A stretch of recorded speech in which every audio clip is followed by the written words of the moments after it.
శ్రీమాత్రే నమ. జై గురు దత్తాత్రేయ నమ. ఈ వీడియోలో మనం వృషభ రాశి వారికి మార్చి 29 నుంచి ఏప్రిల్ 4 మధ్యలో జరగబోయే వారఫలాలు పరిశీలించినప్పుడు మరి వృషభ రాశి వారికి కొత్తగా కొన్ని ధనయోగాలు ఏర్పడడం జరుగుతుంది.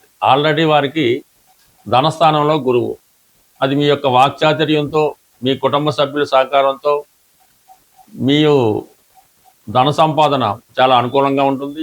గృహంలో ఏదో ఒక శుభకార్యం జరుగుతూ ఉంటుంది. కుటుంబంలో మీ మాటకు విలువ పెరుగుతూ ఉంటుంది. ఇది ఉపాధ్యాయ వృత్తిలో ఉన్నా, న్యాయవాది వృత్తిలో ఉన్నా, బ్యాంకింగ్ అండ్ ఫైనాన్స్ రంగంలో ఉన్నా సరే మీ యొక్క పనికి తగిన గుర్తింపు పొందడం జరుగుతుంది. ప్రధానంగా ఇంకా లాభస్థానంలో రవి, చతుర్థాధిపతిగా రవి లాభస్థానంలో ఉండడం వలన ప్రభుత్వ సహకారం లభిస్తుంది.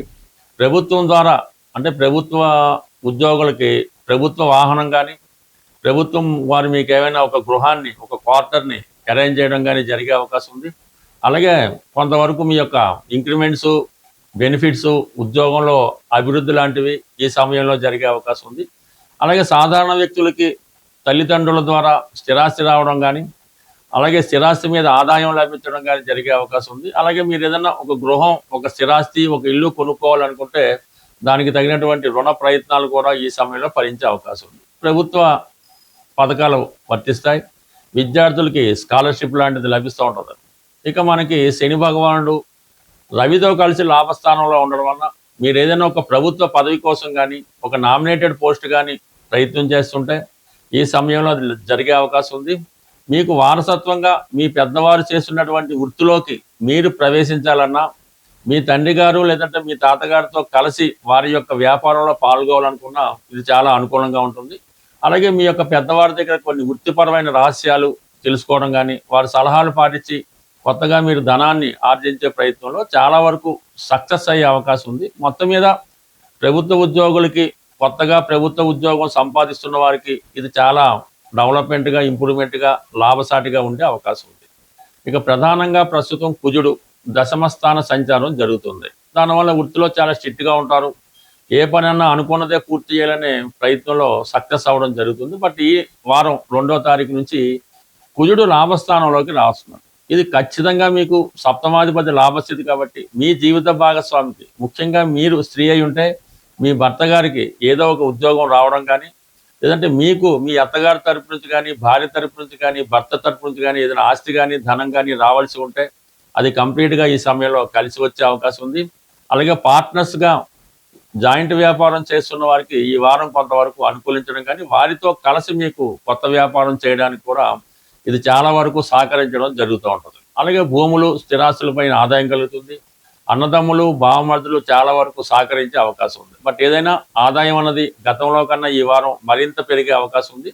అలాగే ఈ కుటుంబ విషయాల్లో ఖర్చులు కూడా కొంతవరకు, కొంత లగ్జరీ ఐటమ్స్ కొంత ఖర్చులు పెరిగే అవకాశం కూడా ఎక్కువగా కనబడుతుంది. అయితే శుక్రుడు వ్యయ స్థానంలో ఉండడం వల్ల కొంత అనుకోని అతిథులు, చాలా కాలంగా దూరంగా ఉన్నటువంటి బంధువులు, చుట్టాలు మీ కుటుంబాన్ని సందర్శిస్తారు. మీరు కూడా మీ యొక్క ఆత్మీయుల్ని కలుసుకొని వారికి సంతృప్తి కలిసే విధంగా ఏదైనా వినోదాల్లో పాల్గొనడం కానీ, వాళ్ళకి ఏదైనా మంచి బట్టలు, బంగారు ఆభరణాలు, నగలు బహుమతిగా ఇవ్వడం కానీ జరుగుతుంది. అంటే ఏదైనా మీ ఇష్టమైన వారి కోసం ధనాన్ని వెచ్చించడం జరుగుతుంది. ఎంత ధనం ఖర్చు పెట్టినా కూడా మీకు అది సంతోషంగానే ఉంటుంది తప్ప దానివల్ల మీకు ఏమాత్రం ఇబ్బంది అయితే ఉండదు. కానీ ఈ ఖర్చు ఏమైంది అని ఇతరులకు చెప్పుకున్నట్టుగా ఉండదు. ఇది ఒక రహస్య ఖర్చులా కనబడుతూ ఉంటుంది. బట్ ఎనీహౌ వ్యక్తికి సంతోషం కన్నా మించింది లేదు కాబట్టి మీరు ఎవరో ఒకరికి ఒక మంచి బహుమతి ఈ వారంలో ఇవ్వడం జరుగుతుంది. మొత్తం మీద ఈ వృషభ రాశి వారికి ఈ వారం అంతా కూడా అటు ధనలాభం, ఎంటర్టైన్మెంటు, శుభకార్యాల్లో పాల్గొనడం, ఇష్టమైన వారిని కలుసుకోవడం, మొత్తం మీద చాలా ఆనందంగా ఈ వారం గడపబోతున్నారు. పర్టికులర్గా ఈ వారం మనం చేయవలసినటువంటి పరిహారం ఏంటంటే, ఇప్పుడు ఈ వార ప్రారంభంలో సూర్య భగవానుడు, శని భగవానుడు దగ్గరగా కలిసి సంచరించడం జరుగుతుంది. ఇంచుమించుగా దగ్గర డిగ్రీలో ఉండడం వల్ల మరి ఈ శని భగవానుడు కొంతవరకు కంబస్ట్ అవ్వడం జరుగుతూ ఉంటుంది. అంటే అస్తంగత్యం చెందడం జరుగుతూ ఉంటుంది. దానివల్ల ఈ ఉద్యోగస్తులకి చాలా ఇబ్బందులు కలుగుతుంటాయి. రవి కూడా శని భగవానుడితో కలిసి ఉండడం వలన తన యొక్క సంపూర్ణ ఫలితాలను ఇవ్వడం లేకపోతుంటాడు. అంటే ఇప్పుడు రవి యొక్క కుమారుడు శని అయినప్పుడు కూడా ఈ రెండు విభిన్న ధృవాలు కలిగినటువంటి గ్రహాలు అవటం అన్నమాట. అంటే ఒకరికి ఒకరికి ఎట్టి పరిస్థితుల్లో కూడా సరైనటువంటి సమన్వయం కుదరడం అన్నమాట. అందువలన ఈ 2 గ్రహాలు కలిసి ఏ రాశిలో ఉన్నా ఆ రాశి యొక్క కారకత్వాలు చాలా వరకు ఇబ్బంది పడుతూ ఉంటాయి. సో ఈ కారణం వల్ల ఏంటంటే ఎవరైనా సరే ఈ సమయంలో వ్యక్తిగత ఆరోగ్యం కొరకు కానీ, తండ్రి గారి ఆరోగ్యం కొరకు కానీ, లేదంటే ఉద్యోగంలో అభివృద్ధి కొరకు కానీ కంప్లీట్గా ఈ 2 గ్రహాలని మీరు పరిహారం చేసుకోవాల్సి వస్తుంది. మనం నిరంతరం 100% పరిహారం చేసుకోవాల్సిన గ్రహం సూర్య భగవానుడు.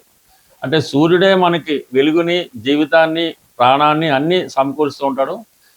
సూర్య భగవానుడు మాత్రమే ధనాన్ని జాతకుడికి ఇచ్చే అవకాశం ఉంటుంది. ధనాన్ని కానీ, ఆరోగ్యాన్ని కానీ సూర్య భగవానుడు ఇస్తాడు. కాబట్టి కంప్లీట్గా మీరు సూర్య భగవానుని ప్రతిరోజు సూర్య నమస్కారం ద్వారా, ఆదివారం నియమంగా ఉండడం ద్వారా, తండ్రి గారిని, తండ్రి సమానమైన వ్యక్తుల్ని గౌరవించడం ద్వారా కంప్లీట్గా మీకు సూర్య భగవానుడి అనుగ్రహం లభిస్తూ ఉంటుంది. అంటే ఈ సమయంలో మీకు ఏదైనా కొత్త ఉద్యోగం ప్రయత్నం చేస్తున్నా, నిరుద్యోగులైన వారు ఎవరైనా సరే ఈ సమయంలో మీ యొక్క తండ్రి గారికి కానీ, గురువు గారికి కానీ తెలుపు రంగు వస్త్రాలు సమర్పించి వారి ఆశీర్వాదం తీసుకోవడం వలన మీకు ఉద్యోగ ప్రయత్నంలో ఉద్యోగం నెరవేరే అవకాశం ఉంది.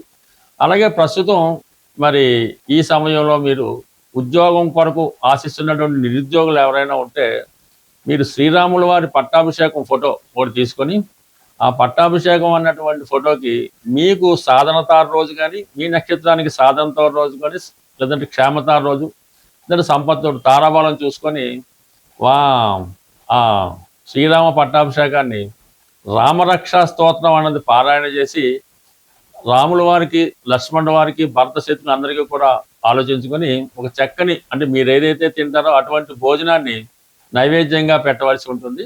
అలాగే ఎవరైనా అన్నదమ్ములు ఉంటే, ఒక 2 కానీ 4 కానీ ఉంటే అన్నదమ్ములైన వారికి మీరు ఆ రోజు ఆహ్వానించి వారికి భోజనం పెట్టడం వల్ల మీకు కంప్లీట్గా నిరుద్యోగ సమస్య ఏమన్నా ఉంటే పరిష్కారం అవుతుంది, కొత్త ఉద్యోగం వస్తుంది, అన్నదమ్ముల మధ్య స్నేహభావం ఏర్పడుతుంది, పరస్పరం ఒకరు సహకరించుకోవడం జరుగుతూ ఉంటుంది. సాధారణంగా మీరు ఎక్కడున్నా ఎలా ఉన్నా మీకోసం మీరు బాగుండాలి, మీకు ఉద్యోగం రావాలి అనుకుని ఒక 4-3 ఆలోచిస్తే మాత్రం కంపల్సరీగా మీకు అటువంటి ఉద్యోగం కానీ, వ్యాపారంలో అభివృద్ధి కానీ వస్తూ ఉంటుంది. అదే కొంతమంది మీరు పాడైపోవాలి, నాశనం అయిపోవాలి, కానీ ఏ ఒక్కరు కానీ 2 కానీ ఆ విధంగా కోరుకోవడం వల్ల కంప్లీట్గా మీరు ఎంత మంచి స్థితిలో ఉన్నా ఇలాగ నాశనం అవడం జరుగుతూ ఉంటుంది. కాబట్టి సాధారణంగా అటువంటి వారికి దృష్టిలో పడకుండా మంచి వారితో స్నేహం చేయడం వల్ల అన్నదమ్ముల మధ్య సఖ్యత ఏర్పడుతుంది, ఉద్యోగపరంగా అభివృద్ధి కలిగే అవకాశం ఉంది. ప్రేక్షకులకు విజ్ఞప్తి, ఈ వారం అంటే 29 మార్చి 2026 తేదీన ఆదివారం రోజు సుందరయ్య విజ్ఞాన కేంద్రం బాగిలింగంపల్లిలో ఒక జ్యోతిష్య మహాసభ మా ఆధ్వర్యంలో నిర్వహించడం జరుగుతుంది. ఈ జ్యోతిష్య మహాసభ ఉదయం 9:30 నుంచి సాయంకాలం 5:30 వరకు ఉంటుంది. ప్రవేశం అన్నది పూర్తిగా ఉచితం. అన్ని సౌకర్యాలు మీకు సభలో ఏర్పాటు చేయడం జరుగుతుంటుంది. అంటే భోజన సౌకర్యాలు వగైరా వగైరా. ఈ సభలో ప్రముఖ జ్యోతిష పండితులైనటువంటి శ్రీ నానాజీ పట్నాయక్ గారు, అలాగే మల్లాది మణి గారు, జనార్దన్ ఠాగూర్ గారు, అలాగే బంగారయ్య శర్మ గారు, నీలం పూర్ణమోహన్ గారు, ఎన్ విజయశంకర్ గారు, అలాగే విజయలక్ష్మి గారు మొదలగు ప్రముఖ జ్యోతిష్కులు వారి వారి ప్రసంగాలు వినిపిస్తారు. ఈ సభలో వచ్చినటువంటి ప్రేక్షకులు ఎవరైనా ఉంటే వారి యొక్క సందేహాలు ఏవైనా ఉంటే సభాముఖంగా ఈ పండితుల వద్ద మీరు తెలుసుకొని దానికి సరైనటువంటి సమాధానాలు కూడా తెలుసుకునే అవకాశం ఉంటుంది. జ్యోతిషంపై ఆసక్తి ఉన్నవారు తప్పకుండా ఈ సభకు హాజరై మమ్మల్ని, మా సభని విజయవంతం చేస్తారని ఆశిస్తూ స్వస్తి, శుభం.